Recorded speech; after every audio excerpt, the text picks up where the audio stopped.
আমরা বুকে পেতে নেব, কোনো দলের নই। আজকে এখানে বসে বসে হাসনাতের অপমান দেখি, জুলাই বিপ্লবে বিশ্বাসী যে দলেরই হন না, বলা তো একটাই, হাসনাত আব্দুল্লাহ এবং তার সহযোগীরা বাংলাদেশের জন্য যা করেছে, আর আমরা যদি আজকে এখানে বসে বসে হাসনাতের অপমান দেখি, সেটা খুবই লজ্জাজনক।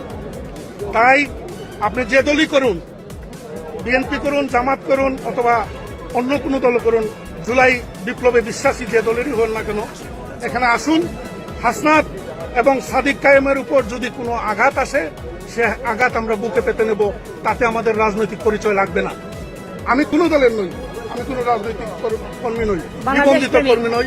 আমি জুলাইয়ে বিশ্বাস করি। আমি মনে করি এই জুলাই বাংলাদেশে অপরিহার্য ছিল, তাই আমি এখানে এসেছি। আপনারা যদি কেউ আমাকে চেনেন, অবশ্যই আমার রাজনৈতিক পরিচয় নেই, আপনারা জানেন যদি চেনেন, কিন্তু আমি কেন এসেছি, তাই অনুরোধ থাকবে, এই 17 বছরের ফ্যাসিস্ট থেকে যারা মুক্ত করেছে তাদের সম্মান রক্ষার্থে আমরা যা কিছু করার আমরা এখানে করে যাব।